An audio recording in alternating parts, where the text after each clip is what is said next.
Hey guys, talking about the Whoop today. This is something I've been meaning to do for a while, kind of reviewing it, helping folks hopefully get a better sense of how to get the most out of it. And if you're on the fence, whether or not you want to get it, or maybe you have a Fitbit or a Aura Ring or anything different, Bio Tracker is the term that is used. Hopefully, this allows you to make a little bit more of an informed decision. I'm going to share how I use the Whoop, and I have the app here, and I'm going to screen record it and put it up there. Hopefully, I'll figure that one out. So let's see how that goes. So the home screen I'm going to start on. It gives you your recovery for the day, which is probably the most vital thing I'm going to look at. The first thing I'm going to look at when I wake up or when I eventually do open my phone is how well recovered are you, and then it gives you green, orange, or orange or red. The green is right now I'm at 82%, so doing good on recovery. 82% is good. Anything above 66% is in the green, or 67%. Between 66 and 33%, I think, or 34% is orange, and then below 33% is in the red. Quick note on that, when I got COVID, and this is something that's been reported significantly, and I think they've actually published a few articles about how well the Whoop has been able to detect COVID, because it's also measuring respiratory rate, which is very interesting. But coming back to it, that ability to look at your recovery. There's a few other ways we've done this from a strength and conditioning standpoint, from a virtual coach standpoint, toe touch, grabbing, grip strength, that kind of thing is a few ways we can look at how well your nervous system has recovered and how prepared it is for the day. So that's the thing, green, orange, or red, it tells me if I'm going to work out or if I'm going into a stressful day. Green says, hey, you're pretty good to go. You can compete. You can do whatever you want. The orange says you're not as recovered as we'd like, but if you're going to go into a workout or anything like that, let's keep an eye on that and just be aware that you're not as recovered as you could be. So it's not a day to set a PR, but if you're going to move, keep that in mind. Maybe you change what the workout would have been. And then red says, like, maybe take a nap, maybe get more sleep, maybe focus on that, maybe focus on your nutrition. So the recovery bit is super important. The reason I like the Whoop, and I'm talking about the Whoop here, is because I think they have the best algorithm. And if you look at the equipment here, this is the 4.0. If you look at the equipment, they don't even have a watch. They don't have a timer, which is annoying at first because you're like, I need another watch, 2 watches. I don't like wearing watches at all. But you need a watch to tell the time. But this doesn't even have that because they're so focused on the processing power and getting every little bit out of the algorithm that they put together to determine what they're looking at. So if you guys are looking along here now, I played around with it as I was talking, and so I did a CrossFit workout today. I'm 82% recovered. My strain so far, and it's 4:30 in the afternoon here, is 11.3. That CrossFit workout was 10.1. That doesn't mean the rest of my day I've only done 1.2 strain. Again, they have a way to calculate that. The maximum strain is 21.0. And so I've never gotten that close. I might have gotten in 17 or something like that, total strain. But it measures your calories as well. And again, that's a huge estimation based on your body weight, your height, your size. It's how many calories you're burning. Again, based on I think that's a harder one to be super accurate about. I've never been one to count calories and be like, oh, I burned 2,000 calories, so I got to make sure I don't have, an additional 200 calorie snack or whatever. So, and I'm pretty fortunate in that sense. But at the same time, if you are trying to lose weight, I don't think counting calories is going to be the absolute best strategy. Another conversation for another day. As we're looking up on the screen here, HRV is the other part of that main recovery piece. HRV, if you're not familiar, is heart rate variability. So now you wear this thing 24 hours a day. If you do need to charge it, which I'm getting low, I'm at 12%, you can just put the charger, slide it right over top, and you're still wearing it. It's still collecting the data. Side note, they have excellent customer service from Whoop, and it's right in the app. You just hit on that little side, the top button there. You could probably see it with the little W and the talk question mark thingy there. So that's an important thing. I've had this thing for a few years now, I guess. And so anytime I have had an issue, they're very responsive. And again, I'm a fan, obviously, of the whole thing. So that's great. The HRV, coming back to it, heart rate variability, is measuring, again, how your heart rate varies. So if you think of a traditional like EKG, right, you might have seen in the movies the doo-doop, doo-doop, doo-doop, doo-doop. That's measuring your heart beats. So if you touched your chest right now and you can kind of feel your heart beating, ba-bump, ba-bump, ba-bump. The readiness and the theory behind heart rate variability, and the science has been emerging on this for years, and it's super fascinating. And again, I still think that Whoop does the best job of this, is they're looking actually how much space there is between and variability between beats. So if it's 1.0, 1.0, 1.0, and your heart rate is 60 beats per minute, but there's no variability, that's actually kind of stale, or it's a low variability, meaning your body is not excited. It's not ready to go. If you have significant variability, so it's 1.5, 0.7, 1.1, 0.8, whatever it is, right? So you get the idea. It's changing every single time how far it is between heart beats. That's actually a sign that I don't love my hair there. That's actually a sign that you are ready for the day and you're more adaptable, which is how we kind of define fitness, is how ready are you for something new coming at you. So that's kind of oversimplifying it. There's a lot of interesting science there. Lexi's chiming in. But yeah, heart rate variability, very good. And again, I think these guys do the best algorithm, and the way that they calculate it is the most accurate to me, having looked at other ones on the market. The Oura Ring might be good, but I just don't want to wear a ring. Even though I'm married. Sorry, honey. I want to minimize wearing that ring. It just feels less comfortable. I'd rather wear a watch. And the cool thing with this 4.0 is you can actually wear it on your bicep sleeve. You can put it, if you have a sports bra or underwear, now you can put it so it's still on your skin. And that's an interesting thing that they offer. I haven't played around with that much stuff. I know my buddy Paul back in New York does the bicep strap a lot, and he thinks it's much more accurate, much better. So something to play around with, something to think about. Let's keep going on this concept. So again, I should have my thing up. HRV, hopefully that makes sense. Again, we want the HRV to be higher.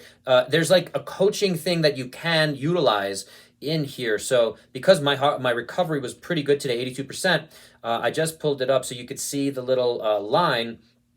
So it gives you what you want to, your optimal day strain should be. So for me, it's 13.8. So I would need to do an activity that's 9.8 of a strain in order to get to my optimal day strain. I don't think I'm going to do that. We have a friend visiting from out of town, so we're not going to do much more today. Maybe I'll walk Lexi one more time. But yeah, so that coaching piece is something very cool, and it's giving you, should I be doing a little bit more? Should I be doing less? And it kind of is guiding you, hey, you've done too much. And now actually with the 4.0, it vibrates it as an alarm. Also, you could set, we'll get to some of the sleep aspects, but if you hit your day strain or recommended day strain, it'll vibrate. And so if you're in the middle of your workout and you get a little vibration, you know that is. So that's cool stuff. Again, all little different features of it. I'm going to pull up now on the recording here, the journal. So you can set up whatever questions you want. Did you have an alcoholic drink? How many? What was your last drink? That kind of thing. I'm going to put no. I'm just going to do these. Consume dairy. No, I didn't have any dairy yesterday. Did I? No. No, not yesterday. 2 days ago, I had tartar sauce in our fish and chips, but that was gluten-free. Very good, though. Did you feel you had the resources, skills to complete daily goals? Yes, I did. And then it has these further questions. Did I hydrate sufficiently? Yes. And I'm going to put that I had at least 9 glasses of water. I don't do a good enough job of tracking that, but I know that I'm getting a really good amount of water. I'm taking my LMNT. Shout out to them, all that stuff. Did I follow an intermittent fasting diet? No. And so the other thing before I finish this is you can actually set the journal up to ask whatever questions you want. For females, it could be what part of your cycle are you on? If you had COVID, again, you can put that little thing. If you got the booster, you could put that. Whatever you want to track. So if you're trying a diet like keto, paleo, whatever it is, you can say, hey, did I follow that thing today? And the reason you're doing this, that's cool. Did I use a sauna? No. Did I spend time stretching? Yes, I did a 20-minute stretch thing. What time did I stop? 6 p.m. And then you can add a note, whatever you want. So I'm going to save that data, and I just put in whatever that was, 10 data points. And then I'm going to jump over to my weekly performance. So it'll give me a report of my weekly performance, and it can kind of connect some of these dots. I'm just kind of scrolling through there. There's a lot here, guys, so I'm trying to keep this video as short as I can, but then there's a lot there. So I want to kind of also be thorough with this, so hopefully, again, this is helpful. The monthly performance is actually where you're going to go in and you can look at which things you are correlating to better sleep and better, there we go. So sleep performance, positive impact on your recovery, feel efficacy, positive impact, alcohol, negligible impact. And I'll be honest, I don't always do a great job of tracking that. I'll also have like a drink almost every night, one beer or one. We bought a bunch of Truly recently for Maha's book launch event. So I've been drinking a Truly at the end of the night. I don't see that bad, but it tracks what effect it does have. So I don't know if they have a thing where it's like one whiskey drink versus one Truly, how that's going to impact you. So I don't know if it goes that deep, but dairy actually has a negative impact when I do have dairy. That's pretty calculated there. I'm zooming in. So that's -4%. And it compares it to similar members and things like that. So it's actually hurting me. 8+ strain has a negative impact, which is interesting. But yeah, I just need to make sure that when I do have a high strain, you would expect there to be somewhat of a negative impact, but you got to make sure maybe I'm doubling up on some sleep habits, whether it's more sleep recovery tools, foam rolling before bed, whatever it is. So there's a lot there. I'm gonna head off of this kind of concept of the journal. And sorry if I'm looking down. I'm trying to make sure I see what's on here so that it'll be more useful for you guys. Let's take a look at the sleep. So that's also something that comes up there. So the sleep, it'll show you your actual, it's tracking you throughout. If you have spikes, disturbances, it's also showing you your time in bed versus your actual sleep. So I had an additional about 32 minutes time in bed. It's also showing you, I don't know if I'm going to be able to point where it is, but it's showing you if it's above your average. So the first week, at least, that you're wearing this, I don't think you have as much data, but that it needs to collect that so you have something to compare to as well. So the more data you're collecting, the more it's showing these habits, the more it's showing these trends. That's all valuable stuff. So I haven't seen anything that's as powerful as this again. So I'll keep reiterating that there's a lot of data. You got to figure out what you're doing with it, what you want to track, and what's important to you. So I'll kind of try to wrap this up because I'm going a little long here, I feel, for my usual videos. But yeah, so it's got the time in bed, disturbances, where again something might happen, your partner's moving, the dog's moving. We do have the dog sleeping in bed with us, so that's about my 13 disturbances. I had 15 last night. Efficiency, I don't look at that too much. I don't look at a lot of these things too much. My respiratory rate, my average respiratory rate, is actually relatively high compared to a lot of other healthy folks I know. We can theorize about a lot of that, but the important thing there is, again, what your norm is, and just same thing with the HRV or any of these other measures that it's coming up with. It is how does it compare to yourself, and if there's a huge change with respiratory rate, that's how I was able to detect COVID. If you have a big jump in respiratory rate, and I'm actually going to show you guys at some point, again, just normal things. We went to Crested Butte for the weekend last week, and there was the 3 days we were there. My respiratory rate went way up because we were at elevation. We were at almost double elevation. So we went from, we're about 5,300 feet right now. We went to 12,000 plus feet. So significant change there that we were looking at. So that's the sleep bit. I'm going to jump over to the sleep thing. It tells you what your sleep need is based on what you have going on. As you can tell, I'm not a parent based on the fact that I'm getting close to 8 hours of sleep. I imagine parents are getting a lot less. So that's all stuff that you can track. This was the sleep performance Sunday. You can see there, not great. Actually, my battery died there. So I did a bad job of charging it, so it didn't calculate my entire sleep.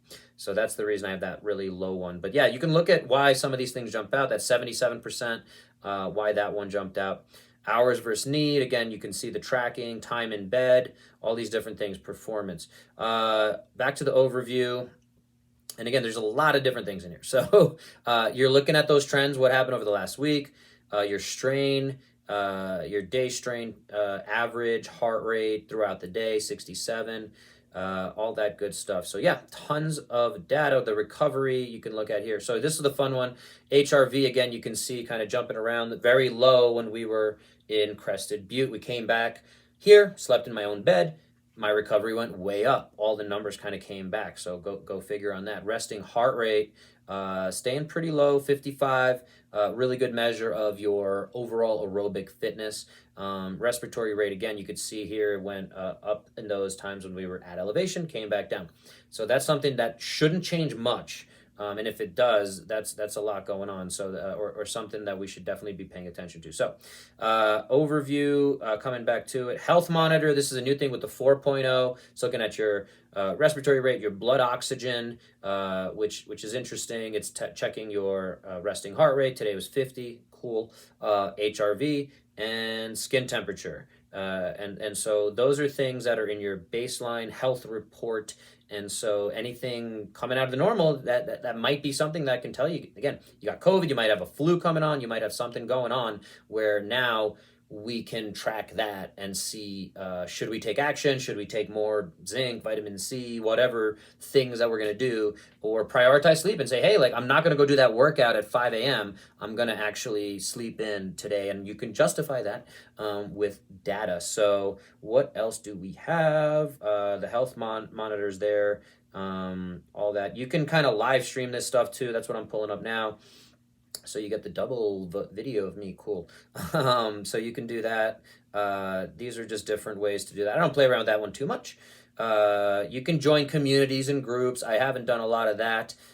They have kind of member stories on here. Yeah, you can create your own group in your gym or with your coworkers, whatever you want. So you can challenge yourself.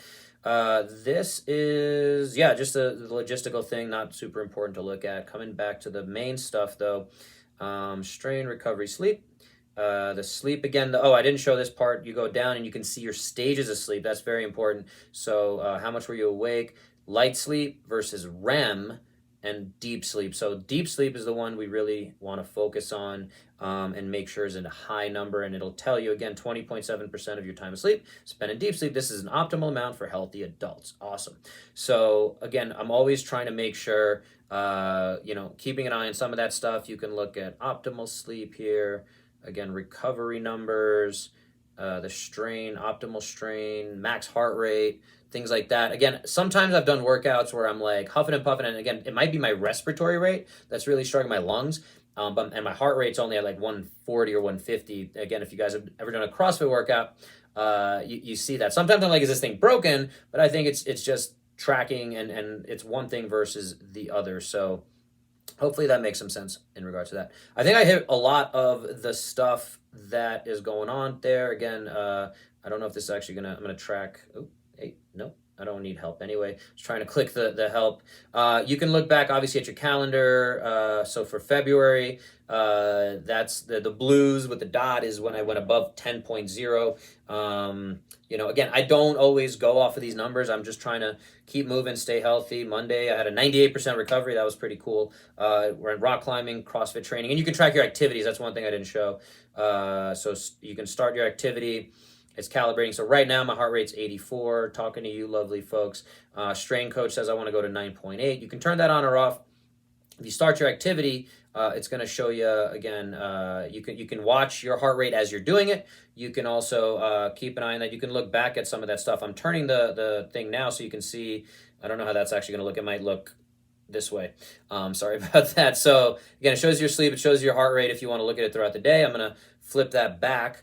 And if I click on my CrossFit training workout, you can see all the details there. And again, it's going to compare, and then it's actually going to show you when you've done specific activities. So if you do yoga, if you do Pilates, whatever the thing is, you can log that, and it'll say when you do Pilates, you recover 5% better, or whatever the thing is. So again, good stuff to keep an eye on. It just comes back to I think I'm done with all of this on here. If you guys have other questions, let me know. I'm coming up on 20 minutes, so that's a pretty long video. I'm going to stop that recording, and again ask you guys what else you want to know, and wrap this whole thing up by saying, I think it's important that we are tracking these things. You can check in with how you feel, right? And sometimes that's going to be off from what it tells you your recovery is and things like that. So it really comes down to, how you want to incorporate these things. I think it's a super useful tool. If you have a Fitbit or any of that stuff, again, I think the HRV is not as accurate.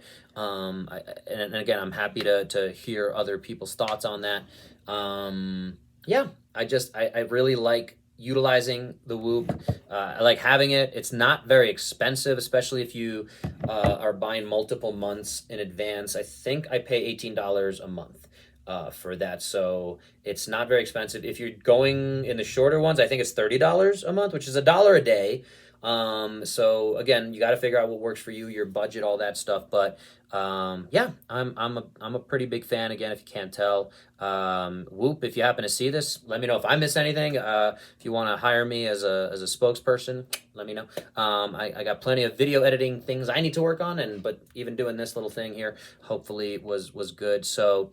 Guys, I hope you got a lot out of it. If you have questions, leave them in the comments. Contact me directly. I made this specifically for one friend who I sent the 3.0 to, and he tried it out, and he's got a lot of stuff going on. So he asked me how do you use this? How do you get a lot out of it?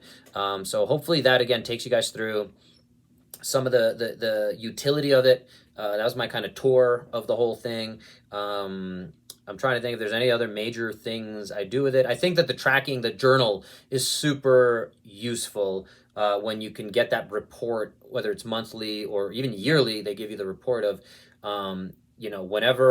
whatever you could put whatever you want. I got in a fight with my wife. I got my dog had a thing. I had this high level of stress. Like whatever you want to put in there, you just have to set it up. It's a few extra steps to set it up, but I think it's really good for diets. So if you're trying to track, is this cheese thing, is dairy really affecting me? It's something I love dairy, but it tells me time and time again that when I have dairy, especially certain kinds of dairy, certain amounts of dairy, it's just negatively affecting my body. The alcohol thing, we're still kind of in between. So it really comes down to building that data set and doing the experiment on yourself. So you have to have a little bit of patience. If you ever want to chat with someone like me, this is something I encourage a lot of my clients to do, whether we're saying, hey, let's get rid of, try paleo for 30 days. So that's no grains, legumes, and dairy. And then let's reintroduce dairy little by little and then see how that affects your recovery. And for the next month, we'll, reintroduce legumes or grains or dairy or whatever it is.